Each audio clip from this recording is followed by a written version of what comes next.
Hola con todos. Vamos a hacer un análisis bastante rápido de Microsoft que va a dar sus resultados el día miércoles 29 de julio. Da prácticamente su resultado del cruce del cierre fiscal del 2026.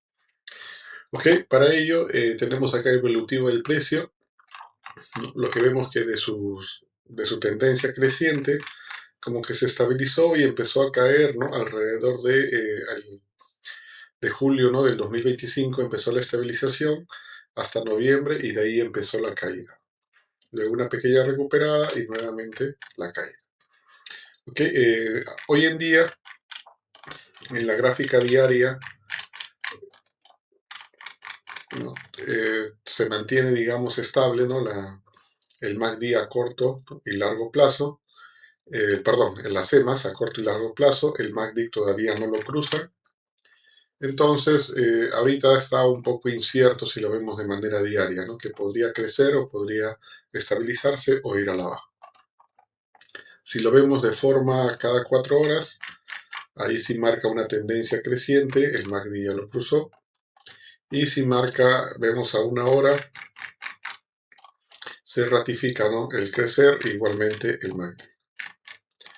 Entonces, a nivel técnico, está interesante la acción. Podría pasar, si lo vemos a nivel de horas, muestra un crecimiento.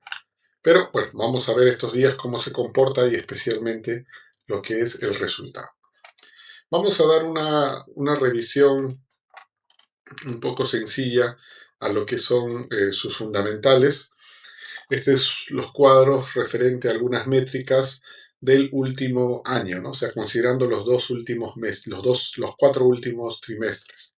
Los 4 últimos resultados componen los últimos 12 meses.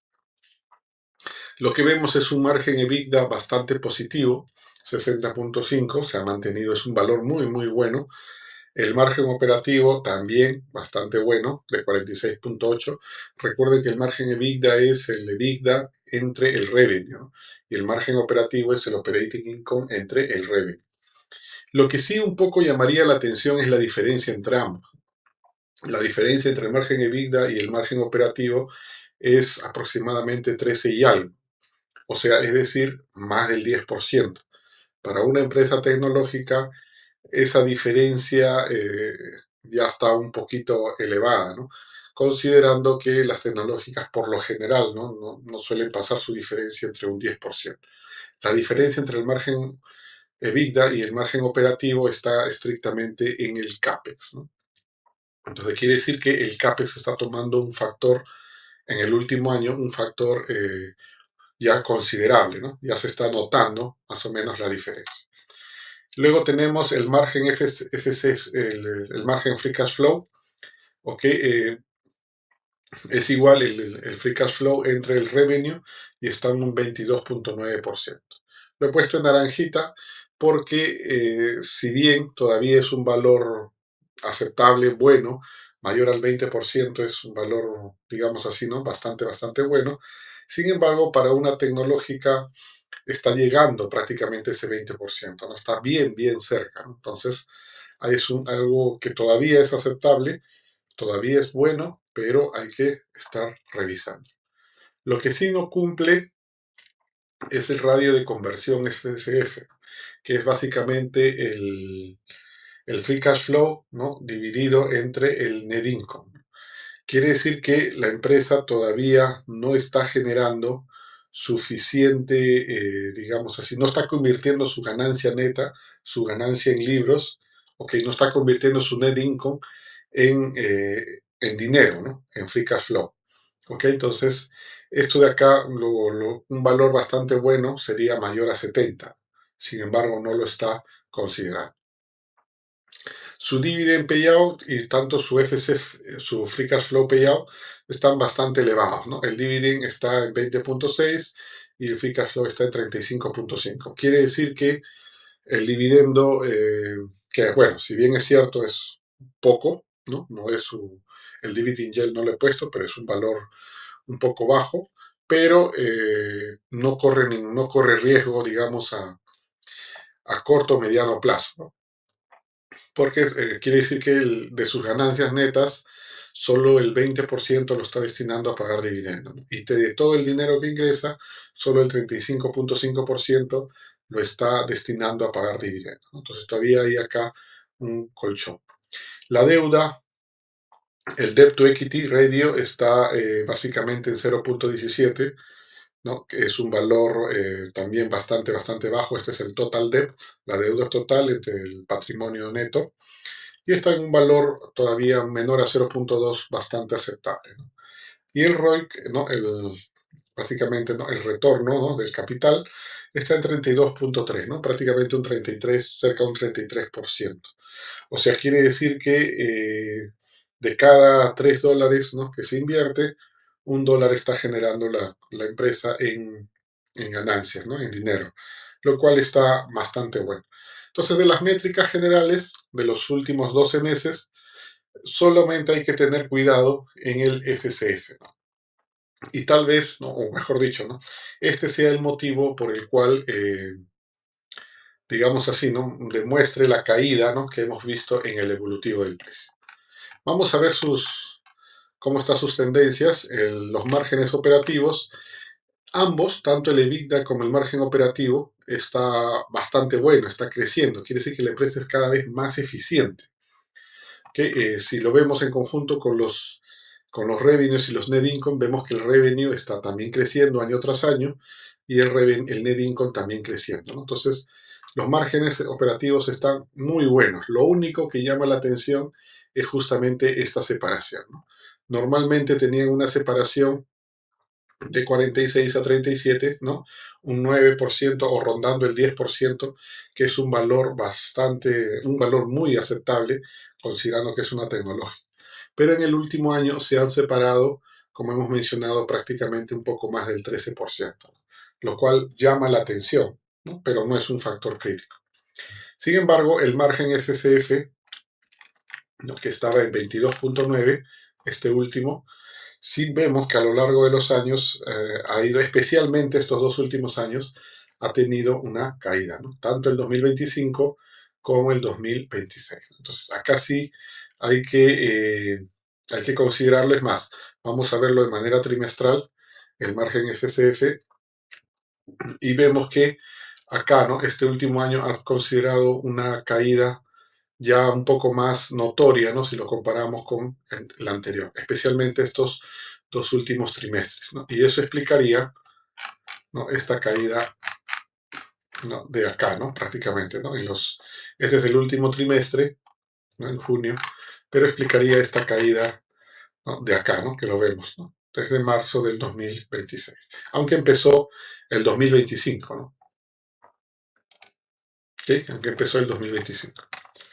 El radio de conversión, como habíamos mencionado, que es lo que nos llama bastante la atención, venía con valores alrededor de 100, o sea, tenía valores muy buenos, ¿no?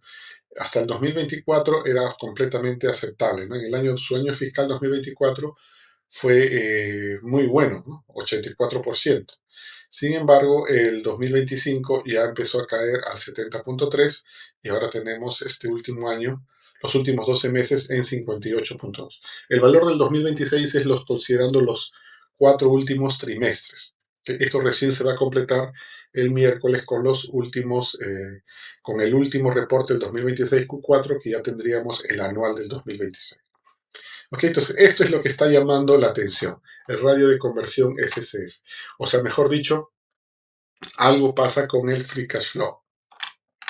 Como habíamos mencionado, los ingresos totales están en creciente. Acá no hay nada que preocuparse, la empresa va muy bien. El EBITDA también crece, operativamente va excelente, digamos así, y se demuestra en sus márgenes. Sin embargo, acá en el cash flow, en el evolutivo del cash flow, acá encontramos justamente lo que decíamos, ¿no? La línea verde es el operating cash flow. El operating cash flow va bien. O sea, operativamente la empresa está generando dinero, o sea, dinero operativo. Pero el free cash flow se ha estancado, ¿no? O sea, también venía creciente, ¿no? Prácticamente siguiendo el operating cash flow, pero desde el 2023, bueno, hasta el 2024, digamos así, ¿no? Ha crecido un poco más lento, con una pequeña bajada en el 2023, pero se ha detenido en el 2025 y en este últimos 12 meses en el 2026. Inclusive es menor, ¿no?, a lo que tenía el 2024, ¿no? Entonces, esta diferencia entre el operating cash flow y el free cash flow es justamente el CAPEX. El free cash flow es el operating cash flow menos CAPEX. Entonces, quiere decir que la diferencia que se ve es por el CAPEX. ¿Qué es lo que está un poco desagradando al mercado? Básicamente la inversión en CAPEX.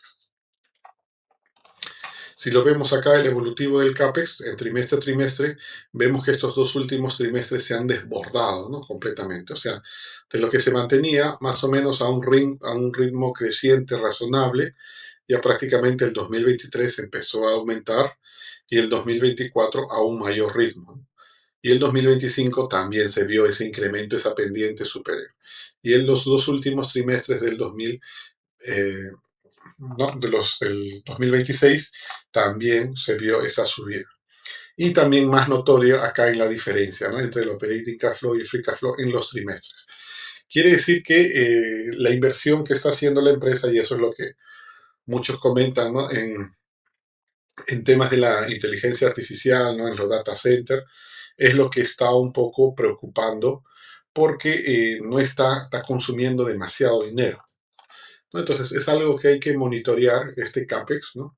Esta diferencia es algo que hay que monitorear, qué es lo en sus resultados en el día miércoles, ¿no? Se mantiene el crecimiento, o sea, es decir, se mantiene un crecimiento abrupto, más fuerte de CAPEX, llega a estabilizarse, ¿no? Y básicamente esta separación entre ambos, cómo se está materializando, ¿no? O sea, la inversión en CAPEX no es mala, ¿no? O sea, digamos así, esta inversión no es mala, ¿no? Sino está bien, están invirtiendo en data center, ¿no?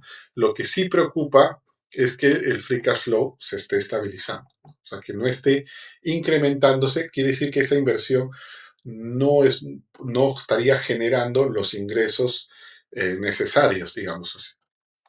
Luego, el beneficio por acción siempre ha sido creciente, el EPS. Acá no hay nada que discutir, ¿no? La empresa es muy, muy buena. El dividendo por share también es muy bueno, está ahí, siempre ha estado repartiendo dividendos de forma creciente año tras año. Y como habíamos mencionado, este es solo una fracción de este beneficio por acción, de este EPS. Y el otro punto es la depreciación y amortización desde el 2023 ha estado creciendo a un ritmo mucho más elevado. Y ese es el peligro justamente del CAPEX, ¿no? ¿Cuál es el peligro de que se incremente este CAPEX? Que a la larga me incremente la depreciación y amortización. Porque el tiempo de vida de esos data centers no van a ser 20 años, 30 años, ¿no? Es cuestión de 3, 5 años, ¿no?, lo que van a durar y tienen que nuevamente renovarse. Entonces, el CAPEX a la larga también se transforma en algún gasto necesario porque se tiene que renovar. Esas son las cositas que hay que prestar atención, ¿no? El total de también, ¿no?, la deuda total también va en decreciente y no hay nada que preocuparse, ¿no? Entonces, los números, ¿no?, nos dicen que Microsoft es una empresa muy, muy buena, solo que ahorita está, digamos así, con el ojo en el free cash flow. Estrictamente en el free cash flow, en la parte del CAPEX, ¿no? ¿Qué tanto crece, ¿no?, y por qué no crece el free cash flow, ¿no? Es decir, ya lo que se invirtió debería generar algún tipo de ganancia de tal manera que haga crecer, ¿no? Yo creo que muy pocos dirían, ¿no?, que sería malo ese crecimiento si es que el free cash flow lo acompañara, porque el operating cash flow sí está creciendo en realidad, pero lo está deteniendo al free cash flow el CAPEX. Listo, muchas gracias por su atención y nos vemos en un siguiente análisis.